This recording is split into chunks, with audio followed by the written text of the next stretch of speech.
Look Just what send me you an did. update when you can, baby. You think I crying is love gonna you. fix this? I will, Mama. I'm sorry, I promise. please. Just I'm rest. so sorry. I never thought a late Friday night at the office would be the moment my entire life cracked in half.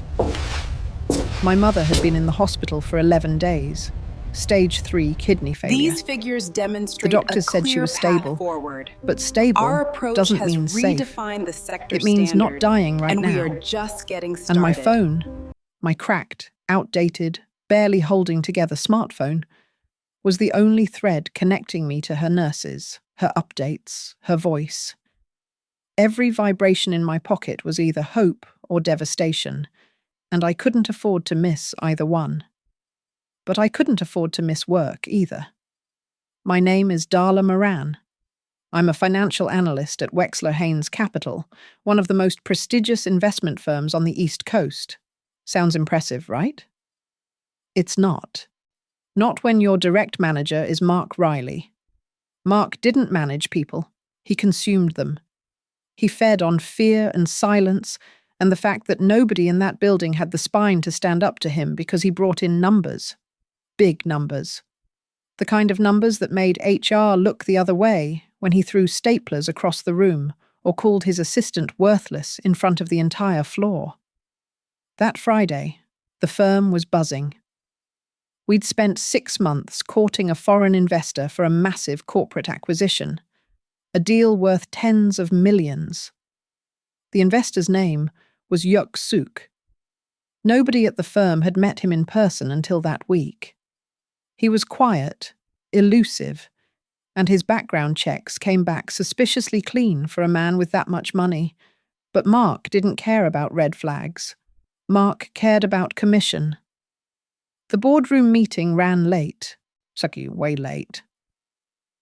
By 9 p.m., most of the building had emptied out. The cleaning crew had come and gone. The fluorescent lights in the glass-walled conference room hummed that awful hum they make when you're the only person stupid enough to still be in the building. It was just me, Marc, and a stack of acquisition documents I'd spent 3 weeks preparing. And then my phone buzzed. It was the hospital. My mother's nurse was sending an update. Her labs had shifted, and they needed verbal authorization to adjust her medication. I stepped to the side of the boardroom, turned slightly away from Marc, and answered. I was on the call for 45 seconds. 45 seconds. Moran! Marc's voice hit me like a slap. I flinched so hard I nearly dropped the phone. Did I say you could take a personal call during my meeting? Marc, it's my mother. She's in the hospital. I don't care if she's in the morgue. The words landed like a fist to my chest. I stood there, phone still pressed to my ear, the nurse's voice small and confused on the other end. My mouth opened, but nothing came out. I could feel the tears building behind my eyes, that awful pressure, but I swallowed them down like I always did, like I'd trained myself to do for 2 years under this man. Hang up, he said. Now. Marc, please. It's a medical emergency. 30 more seconds. He moved so fast I didn't even process it.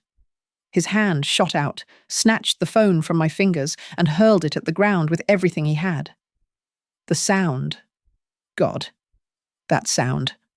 The sickening crack of glass and metal against cold concrete echoed through the empty boardroom like a gunshot. The screen shattered into a web of fractured light. Pieces of the case skidded across the polished floor. The nurse's voice cut out mid-sentence. My lifeline to my mother. Gone. I dropped to my knees. Not because he told me to. Not because I was weak. But because my body just gave out. 2 years of swallowed tears, bitten tongues, and 16-hour days crashed into me all at once. My hands were trembling as I reached for the broken pieces, trying to press the shattered screen like it might somehow still work. Like if I just held it the right way, I could hear my mother's nurse say she was okay. I couldn't see through the tears. Above me, Marc was still going. His blue dress shirt was dark with sweat under the arms, sleeves shoved up past his elbows like a man ready to do manual labor. He stood with his legs wide, us bending forward to tower over me, one thick finger pointed down at my face like a weapon. You think you're special, Moran? You think you're irreplaceable? You're a number on a spreadsheet. I can delete you and have someone new sitting in your chair by Monday morning. His spit hit my forehead. I didn't wipe it off. I just knelt there, in my dark navy suit with my braids falling into my face, trying to hold the broken phone together with shaking fingers. And I thought, this is it. This is the moment I finally break. And then the room went silent. Not quiet. Silent. The kind of silence that has weight, that presses against your eardrums and makes the air feel thick. Marc stopped talking mid-sentence, his mouth still open, his finger still pointed at me. I looked up through my tears, confused. That's when I saw him. Standing just inside the glass doorway, maybe 6 feet away, was Yuk Suk, the foreign investor, the man worth tens of millions, the man Marc had spent 6 months groveling to impress. He hadn't left the building after the meeting. He was still here, and he had seen everything. He stood perfectly still, in a meticulously tailored black suit, not a single crease out of place. Crisp white shirt, solid black tie. His hands hung relaxed at his sides, not in his pockets, not crossed, just there. Like a man who didn't need to do anything with his hands to be the most dangerous person in the room. His posture was rigid, upright, almost military, the complete opposite of Marc's hunched, sweating, chaotic rage. But it was his face that stopped me cold. No anger, no shock, no disgust. Just nothing. An expression so blank and controlled it was more terrifying than any scream. His dark eyes were locked on Marc, with the kind of focus a surgeon has before making the first cut. And just above his stark white collar, creeping up the side of his neck, I saw it. Dark ink. Tattoos. The kind you don't get at a street shop. The kind that means something. The kind that mark you as someone who has lived in a world most people only see in movies. Marc saw him too. The colour drained from his face so fast, he looked like a different person. He straightened up, pulled his hand back, and suddenly his voice was different. Higher, thinner, cracked at the edges. Mr. Yuk, I didn't realise you were still... This is just a personnel matter. Nothing to concern yourself. Yuk Suk didn't respond. He didn't nod. He didn't blink. He just looked at Marc for 3 long, excruciating seconds. Then his gaze shifted, slowly, deliberately, down to me, to the broken phone, to the tears on my face, to my bruised knees on the cold concrete. And something in his jaw tightened. Just barely. Just enough. He looked back at Marc. When he finally spoke, his voice was low, measured, and so calm it made every hair on the back of my neck stand up. We're done for tonight. 3 words, that's all he said. Then he turned and walked out of the boardroom, his polished black shoes clicking against the floor in a slow, unhurried rhythm that sounded like a countdown. Marc didn't move for a full minute after he left. Neither did I. I didn't know it then, kneeling on that cold floor with glass embedded in my palms and mascara streaking down my face. But that wasn't the end of anything. That was the beginning. Because Yuk Suk didn't just see what Marc did to me that night. He remembered it. And in his world, men who break things that belong to other people always pay. Always. Now, if you're watching this right now, wherever you are in the world, subscribe to see how this unfolds, and drop a comment telling me where you're watching from. I would love to say hello to you, just to know how far our story is going. Because what Yuk Suk did next didn't just destroy Marc Riley. It changed everything about who I was, who I thought I could be, and just how far a dangerous man will go when he decides someone is worth protecting. Let me tell you something about cages. The worst ones don't have bars. They have glass walls, recessed lighting, and a view of the city skyline that's supposed to make you feel lucky to be trapped. I'd been at Wexler Haynes Capital for 2 years, 3 months, and 11 days. I know the exact count because I started marking them in the corner of my desk planner the way prisoners scratch lines into concrete. Every morning was the same. Alarm at 5:15. Shower. Iron my suit. Braid check in the mirror. 2 buses and a subway to the financial district. Coffee from the cart outside the building. Never from the break room, because Marc had once thrown a full mug at the wall behind Janine from accounting for brewing it too weak, and nobody used the machine after that. I'd be at my desk by 6:45.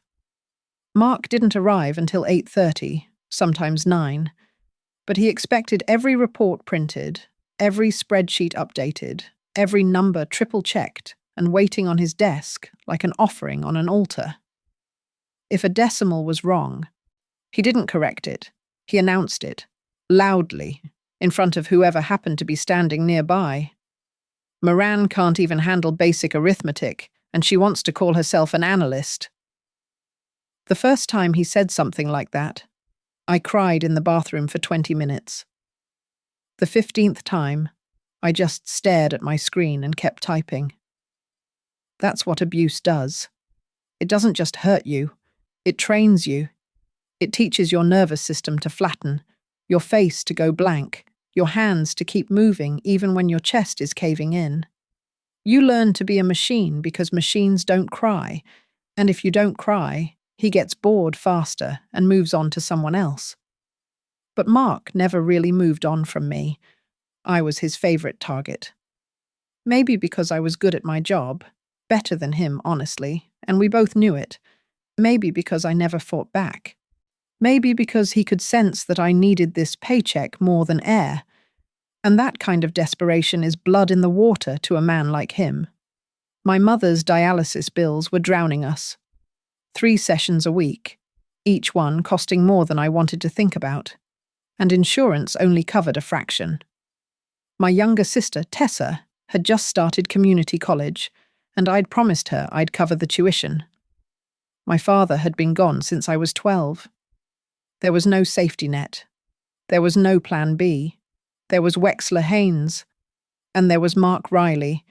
And there was keeping my head down and surviving until something better came along. Something better never came. Something worse did.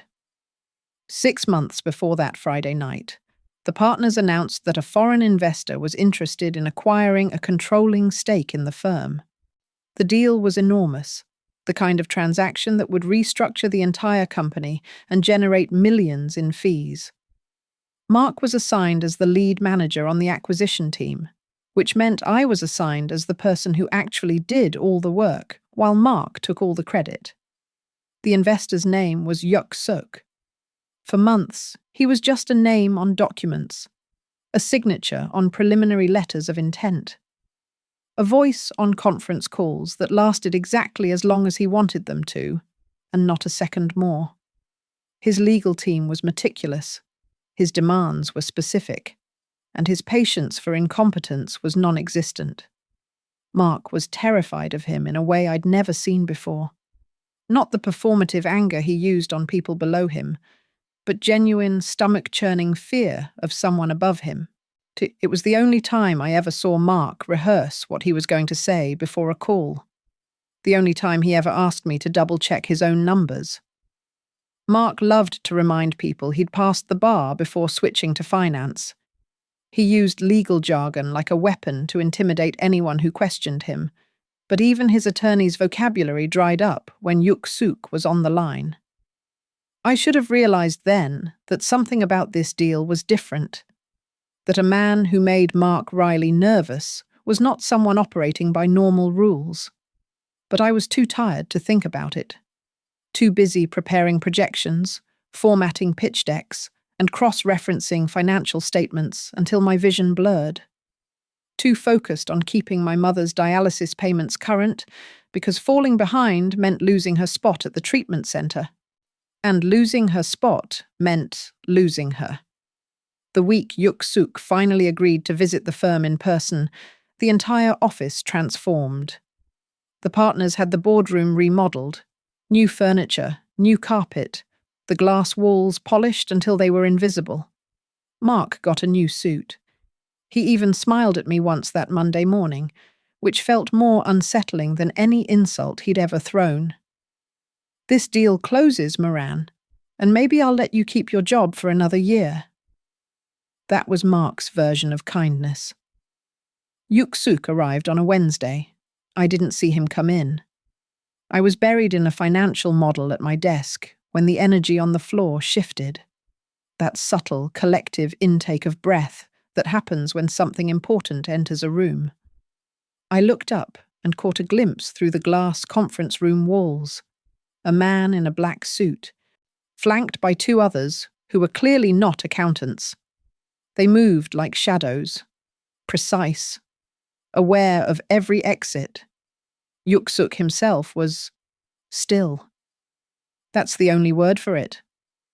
While the partners fawned and Marc performed his rehearsed charm, Yuk Suk stood with his hands at his sides and his chin slightly raised, surveying the room the way a general surveys a battlefield before deciding if it's worth his time. His suit was flawless, tailored so precisely it looked like it had been sewn onto his body. He made Marc look like a child playing dress-up. I only saw his face for a few seconds through the glass before I looked back at my screen. But in those few seconds, his gaze swept across the open floor plan and landed on me, not on Marc, who was talking, not on the partners, who were smiling, on me, the woman at the far desk with the tired eyes and the stack of documents. It lasted maybe 2 seconds. Then he looked away, and I told myself I'd imagined it. The meetings ran all week. I was never in the room. Marc made sure of that. He wanted to be the face of the acquisition, the genius who brokered the deal. I was just the engine behind the curtain, feeding him data, correcting his errors in real time through encrypted messages so he could pretend the insights were his own. By Friday, the strain had turned Marc into something barely human. The deal wasn't closing as smoothly as he'd promised the partners. Yuk Suk's legal team had flagged inconsistencies in the financials, discrepancies I hadn't created, but Marc insisted I fix. The numbers didn't add up because they weren't supposed to add up. Someone had been manipulating the books. I didn't know who, and I didn't have time to investigate because Marc wanted revised projections by end of day, and end of day for Marc meant whenever he decided to stop screaming. That's the night it happened. The night I told you about.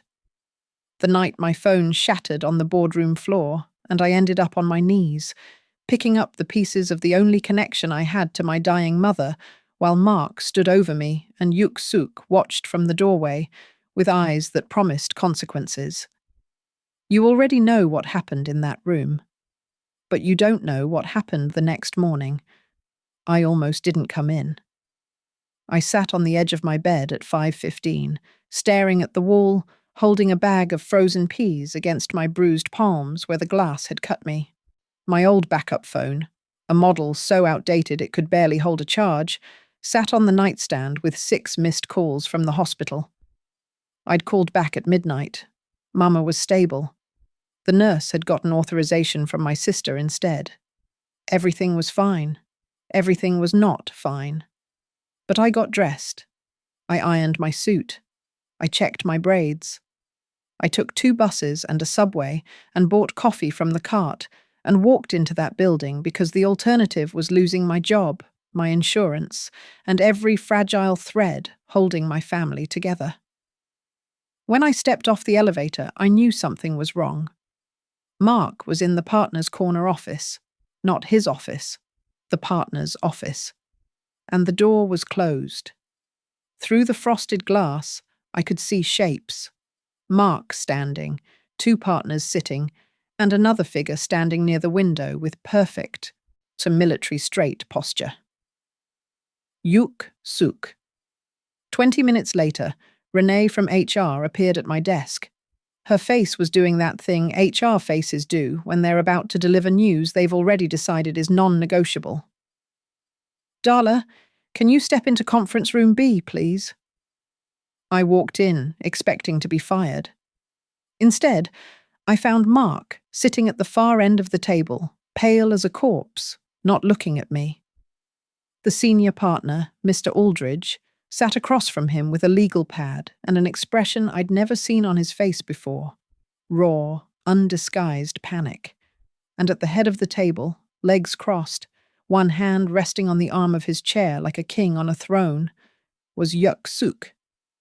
Miss Moran, Aldridge said, please sit down. I sat. Mr. Yuk has expressed some concerns about the current management structure of the acquisition team. After careful discussion, we've agreed to restructure the workflow to better serve his interests. Aldridge was choosing every word like he was walking through a minefield. Effective immediately, you will serve as Mr. Yuk's exclusive liaison for all matters related to the acquisition. You'll report directly to him and his team. Your title will be adjusted accordingly, along with your compensation. I didn't breathe. I looked at Marc. He was staring at the table, a vein pulsing in his temple.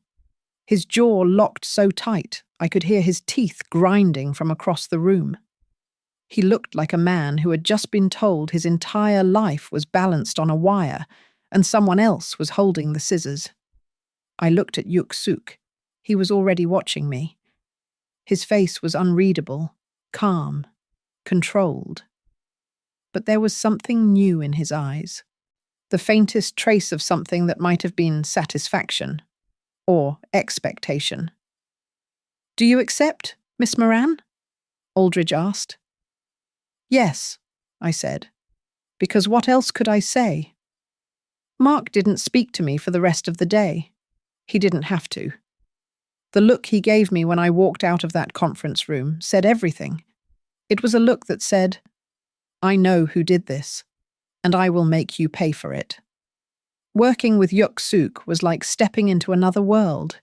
His team operated out of the executive suite on the top floor, a space that had been cleared and converted in under 24 hours. The furniture was minimal, dark, expensive.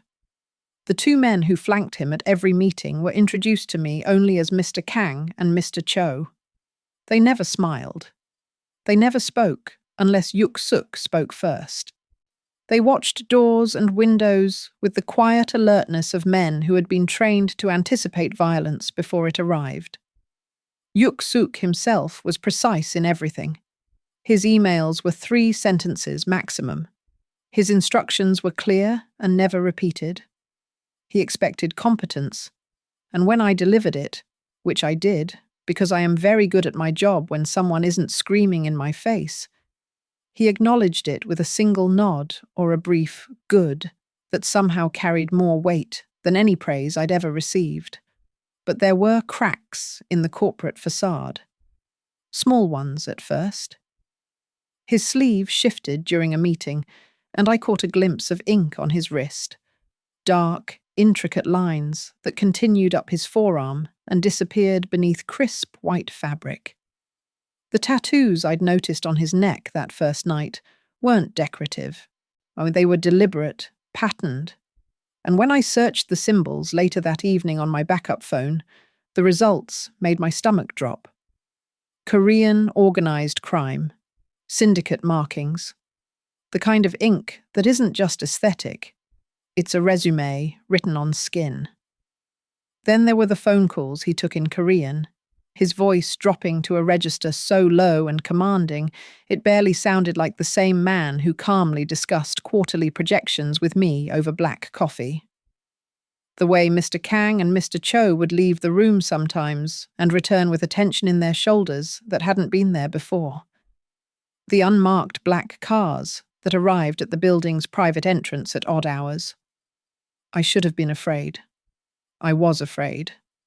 But I was also, for the first time in 2 years, not being degraded every hour of my working day.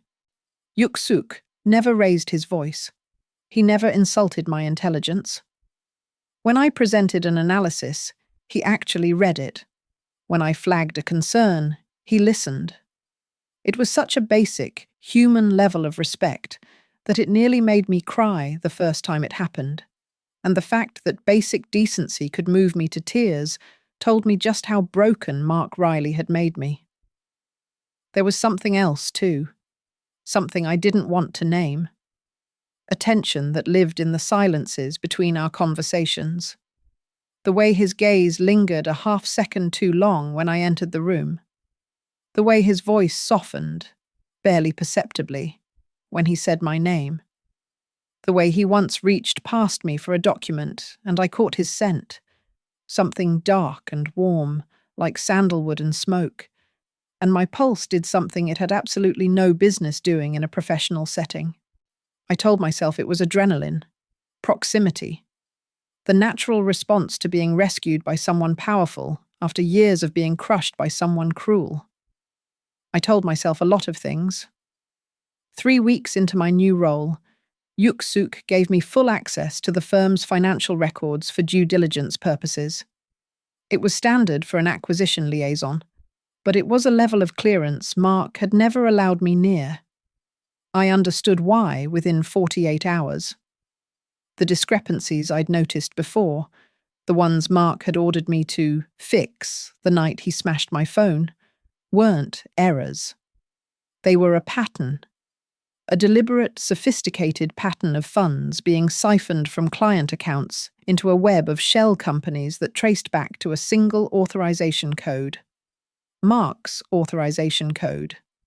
He had been embezzling.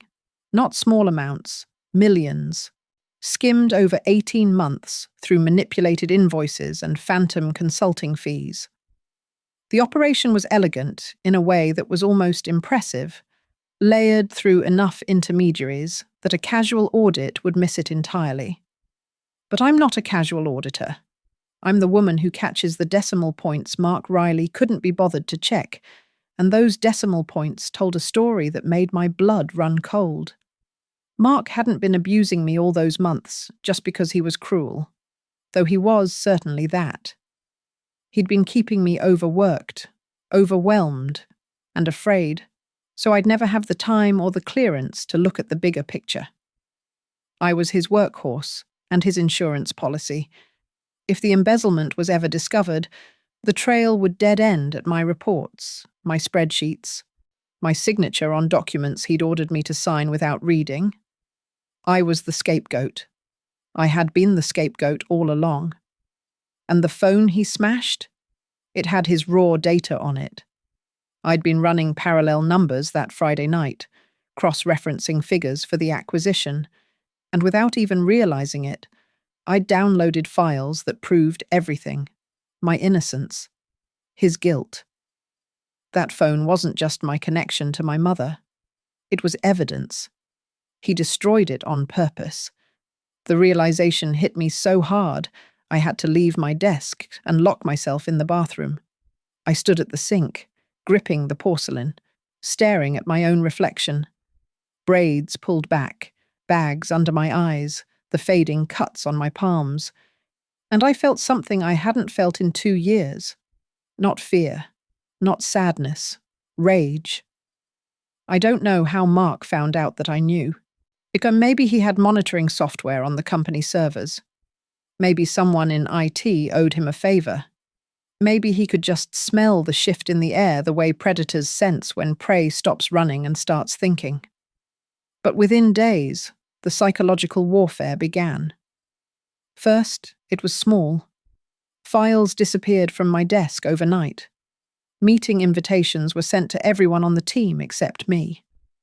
My keycard stopped working on the 3rd floor, where the financial archives were kept, and IT claimed it was a glitch they couldn't reproduce. Then it escalated. I'd arrive at my workstation to find my chair adjusted wrong, my monitor tilted at a different angle. Tiny violations designed to make me feel watched. Marc still had an ally in IT, someone who owed him favors from years of looking the other way. And through that access, he'd been slipping into shared server folders that my new role hadn't fully migrated away from. Anonymous internal memos began circulating, questioning the unusual restructuring of the acquisition team and implying that my promotion was the result of inappropriate conduct with the foreign investor. The whispers followed me down hallways. Women I'd eaten lunch with for 2 years suddenly couldn't make eye contact. Marc never said a word to me directly. He didn't have to. He was dismantling my reputation from the inside, brick by brick, and every time I passed him in the corridor, he'd look at me with that same cold smile a man gives you when he's already decided how you're going to suffer, and he's simply enjoying the anticipation. But Marc was making a miscalculation, a fatal one. He was so focused on terrorizing me that he forgot about the man on the top floor, the man with the tattoos and the silent bodyguards and the dark eyes that missed nothing. Because I wasn't alone anymore. And the person standing behind me wasn't HR. It wasn't a lawyer. It wasn't a sympathetic colleague who'd send a supportive email and then do absolutely nothing. It was Yuk Suk. And Yuk Suk didn't write emails. He didn't file complaints. He didn't follow the rules that Marc had spent his entire career manipulating. He followed his own. If you're hooked on Darla and Yuk Suk's dangerous love story, smash that subscribe button and ring the bell because the next chapter is going to be insane. Comment below, Team Darla or Team Dark Side. Don't miss what happens next. Their bond is about to face its deadliest test yet.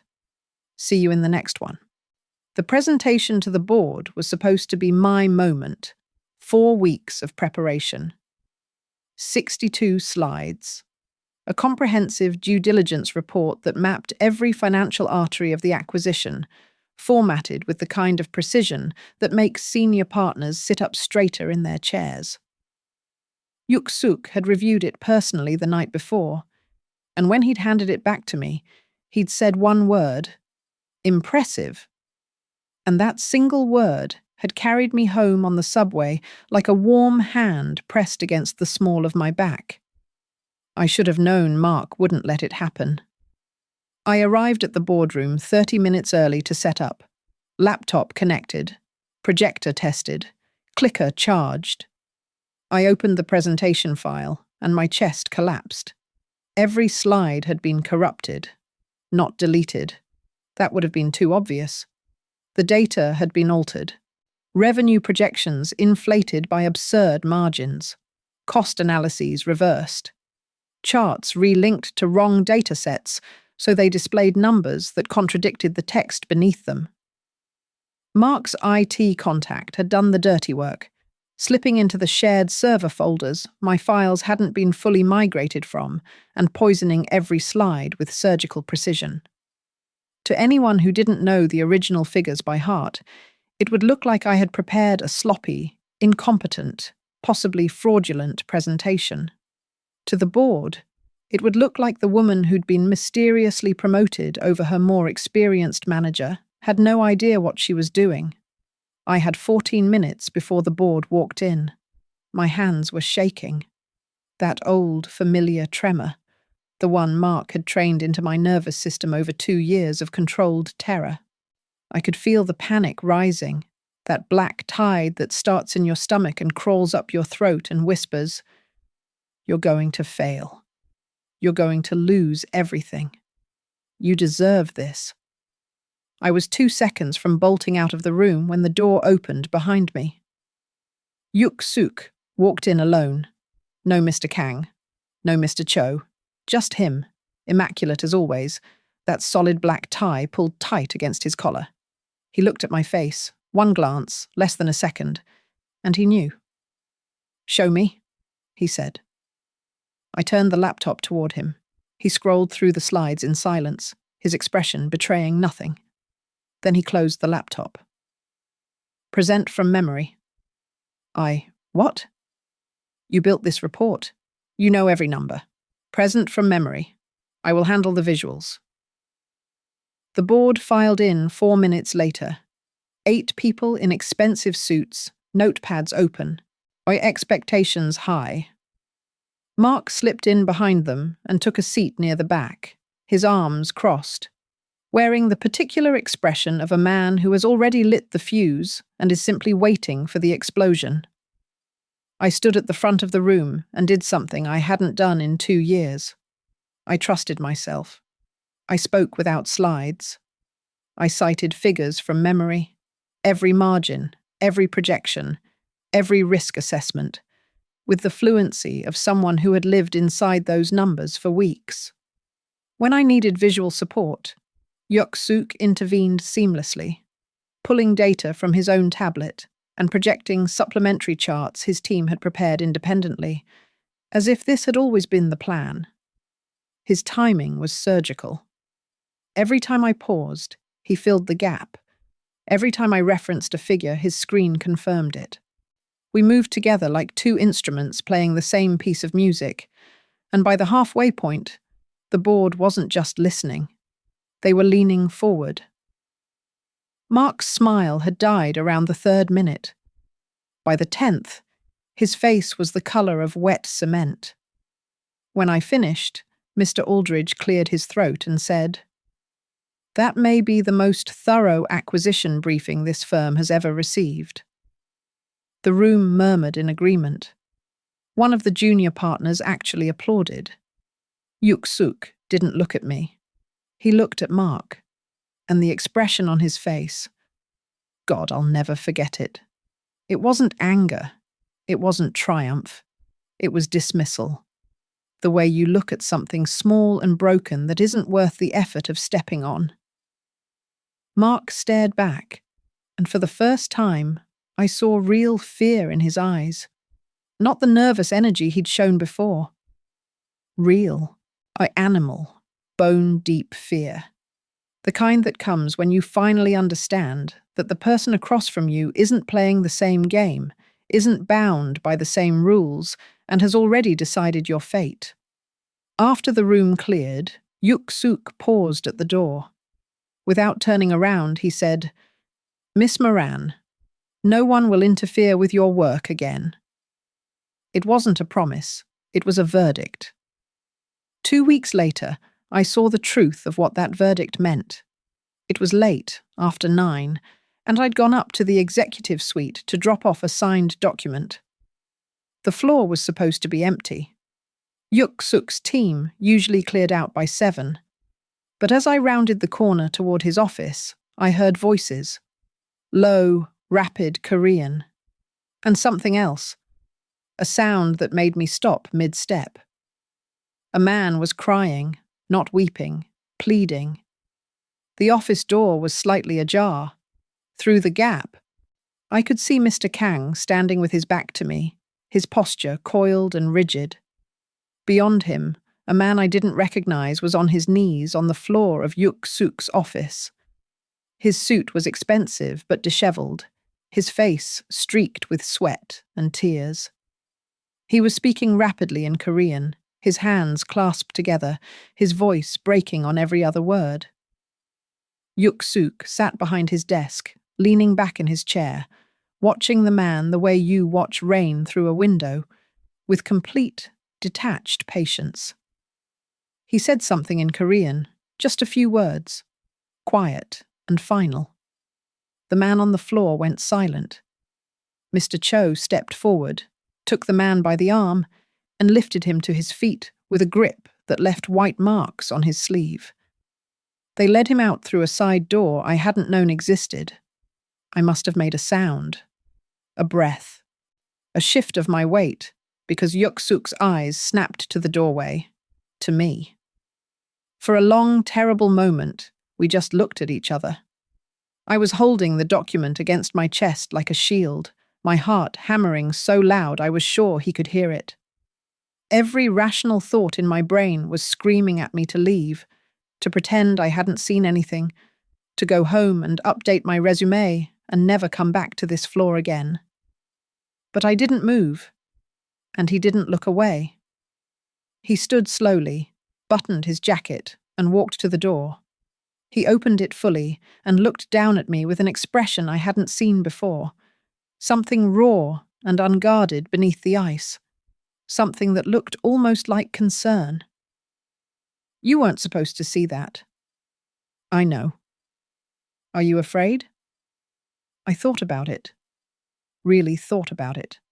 I was standing in front of a man who ran a criminal empire behind a corporate mask, a man whose bodyguards moved like weapons, a man who had just made another grown man kneel and beg on an office floor. I should have been terrified. "No," I said, and I meant it. Something shifted in his face.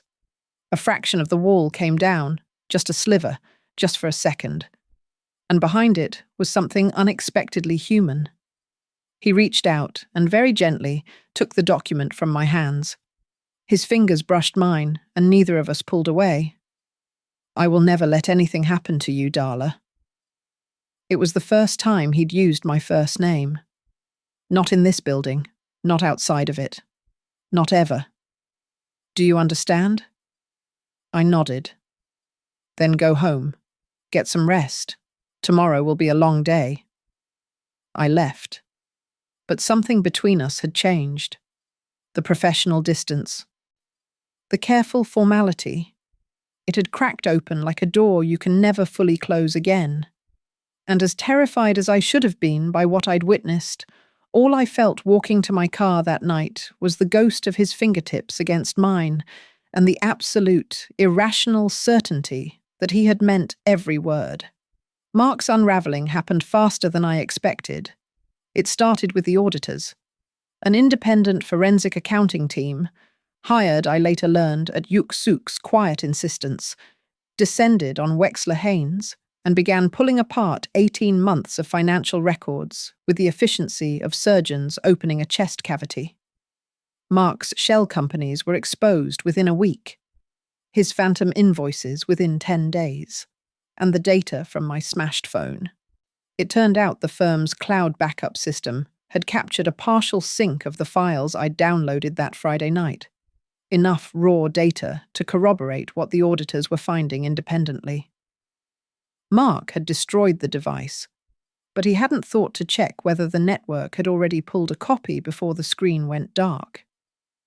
By the end of the second week, the partners had retained outside counsel, and Marc was placed on immediate administrative leave pending a criminal referral. But that wasn't enough for Marc. Men like him don't crumble quietly. They detonate. The night it happened, I'd stayed late to finalize transition documents. The building was nearly empty. Just security downstairs and the cleaning crew working through the upper floors. I took the elevator to the underground parking garage at 10:15, my bag over one shoulder, my keys already in my hand. The garage was dim. Half the fluorescent tubes had been flickering for months. Maintenance requests Marc had deliberately deprioritized because he liked the garage dark. He'd once told me it kept people moving faster. Now I understood why. Darkness is useful when you need to hide. I heard him before I saw him. "Moran?" His voice echoed off the concrete walls. I spun around, and there he was, stepping out from behind the thick support pillar near my car. His face was gaunt, unshaven, hollowed out by weeks of sleepless rage. His eyes were bloodshot and wide, darting with the erratic energy of a man who had lost everything and decided to burn whatever was left. Building security had deactivated his keycard the day he was placed on leave, but the garage's side entrance, a fire door that never latched properly, a flaw every employee knew about and nobody ever reported, had let him walk right in. "Marc, you can't be here. You're on leave. You did this." He moved toward me and I stepped back, my hip hitting the side mirror of the car behind me. You and your little foreign boyfriend. You went through my files. You turned the partners against me. You think I don't know? Mark, the auditors found. I don't care what they found. His scream ricocheted off every concrete surface, multiplying, filling the garage with his fury. He was close now. Too close. And I could see his hands shaking, not from fear, but from the kind of rage that lives past reason. You were nothing. You were a body in a chair. I made you. And now you're going to fix this, or I swear to God. Darla. He grabbed my arm, hard. His fingers dug into the same place bruises had lived for 2 years, finding the muscle memory of pain like his hands had been designed to hurt me. I tried to pull away, but he yanked me forward, and my bag fell to the ground, contents scattering across the oil-stained concrete. You're going to call off the investigation. You're going to tell them the numbers were your mistake. Your signatures, your reports, your problem. Or I will end your career, your family, and everything you— Let her go. The voice came from the shadows near the stairwell. Quiet, low, final. Mark froze. His grip on my arm tightened reflexively, then loosened as his head swiveled toward the sound. Yuk Suk stepped into the sickly fluorescent light, and everything about him was different. The corporate mask was gone. He stood with his feet slightly apart, his posture no longer the stiff, boardroom-ready composure I'd grown accustomed to. This was something older, something trained into his body long before he ever wore a suit. His hands were at his sides, but they weren't relaxed anymore. They were ready. He looked at Mark the way a blade looks at skin, with purpose, with patience, with absolute certainty about what comes next. Then, slowly, so slowly it felt ceremonial, he reached up and loosened his tie. He pulled it free from his collar and draped it over the hood of the nearest car. Then he unbuttoned his jacket, shrugged it off, and folded it once with a precision that made the mundane act feel like a man loading a gun. His white shirt, now untucked slightly, revealed the full scope of the dark ink that climbed his forearms, wrapped his wrists, and disappeared beneath rolled-up sleeves. The tattoos were dense, deliberate, and unmistakable. Mark's hand dropped from my arm like he'd touched something electric. Mr. Yuk, listen, this isn't what it— I told you to let her go. You did. That is the only reason you are still standing. Footsteps echoed from 3 different directions. Mr. Kang appeared from behind the far row of cars. Mr. Cho emerged from the stairwell Yuk Suk had just exited, and 2 more men I had never seen, broader, harder, with faces that looked like they'd been carved from granite, materialized from the shadows near the elevator bank. They moved in perfect silence and formed a loose semicircle around Mark, cutting off every exit. Mark's bravado evaporated like steam. His legs buckled slightly, and he stumbled backward until his back hit the concrete pillar he'd hidden behind minutes earlier. He looked from face to face, searching for mercy, and finding none. Yuk Suk didn't move. He didn't need to. He simply looked at Mark with that terrible, unreadable calm and said, "You had 2 years to be a man. You chose to be a monster. And monsters in my world don't get second chances." He glanced at Mr. Kang and said something in Korean. Brief, surgical. Mr. Kang nodded and stepped forward. I don't know everything that happened in that garage after Yuk Suk turned and walked me to his car, his hand gentle but firm on the small of my back. I heard Mark's voice break into something between a sob and a scream. I heard the shuffle of shoes on concrete. I heard silence, and then nothing. Marc Riley was arrested the following Monday. The charges were extensive: embezzlement, fraud, witness intimidation, assault, evidence that should have taken prosecutors months to assemble, appeared fully organized on the district attorney's desk within 72 hours, sourced from records, security footage, and financial documentation so thorough it left no room for plea bargains. His assets were frozen. His law license, the one he'd spent years lording over anyone who'd listen, was revoked. His wife filed for divorce before the arraignment was over. He never came near me again. I'd like to tell you there was a single, clean moment when I became someone new. A dramatic scene where I looked in the mirror and the old Darla was gone and a stronger version stood in her place. But transformation doesn't work like that. It's slower, quieter. It's the first morning you walk into the building without checking over your shoulder. It's the first meeting where you speak and nobody flinches, least of all you. It's the day you realize your hands haven't trembled in weeks. Yuk Suk never pretended to be something he wasn't. After the garage, there was no point in maintaining the fiction. I knew what he was. I knew the acquisition was never about building a legitimate portfolio. I knew the money he moved through channels that smelled of smoke and old steel wasn't earned in boardrooms.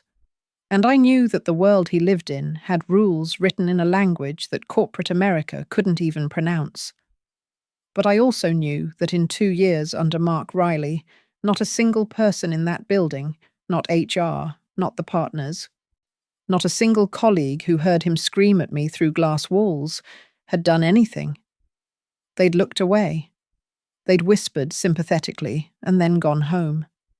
The system I'd trusted to protect me had failed completely, systematically and without apology. Yuk Suk never looked away, not once. He offered me a position 3 weeks after Mark's arrest. Not at Wexler Haynes. He'd already begun quietly withdrawing from the acquisition, the firm having served its purpose. The role was with his own organization, a title that didn't exist on any org chart. Compensation that made my analyst salary look like pocket change, and a single, non-negotiable condition. "You answer to yourself," he said, "and you work with me. No one else has a say in your life. Ever again." We were standing on the rooftop of his hotel, one of 6 he owned in the city, and the skyline glittered beneath us like a circuit board. His jacket was off, his tie loosened, and the ink on his neck caught the city light in ways that made the symbols look alive. He wasn't performing anymore. This was the real Yuk Suk. Dangerous, yes. Ruthless, absolutely. But also the man who had walked me to safety with a hand on my back, as gentle as a whisper. "And if I say no?" I asked. "Then you walk away. Free. Safe. With enough in a severance account to care for your mother and your sister for the next 10 years. No strings. And if I say yes?" He looked at me, and for the second time, the wall behind his eyes cracked open. What I saw there wasn't calculation or possession. It was something I hadn't expected from a man like him. It was trust. "Then you stand next to me, and no one ever puts you on your knees again." I thought about my mother in her hospital bed, hooked up to the dialysis machine that was keeping her alive, about Tessa and her textbooks, about the girl who had knelt on a cold concrete floor, crying over shattered glass, while a man screamed at her, and a room full of people pretended they couldn't hear. That girl was gone. "Yes," I said. He smiled, a real smile, small, quiet, and more human than anything I'd seen from him in all the weeks I'd known him. He reached up, and very slowly tucked a loose braid behind my ear. His fingers lingered for just a moment against my temple, warm and steady. "Welcome home, Darla." Below us, the city hummed with its own kind of chaos, sirens and traffic, and 10 million lives grinding against each other in the dark. But up here, standing next to a man the world feared and I had chosen, everything was still. Everything was mine. I wasn't the woman on the floor anymore. I wasn't the scapegoat, the workhorse, the girl who swallowed her tears and said yes, sir, and prayed for survival. I was untouchable. And if that sounds like a fairy tale, you should know. The best fairy tales were always the dark ones. Can Darla survive the world she's chosen? Or will the empire that saved her be the very thing that destroys her? And what is Yuk Suk truly hiding behind those cold, calculating eyes? Smash that subscribe button and turn on notifications because you do not want to miss what happens next.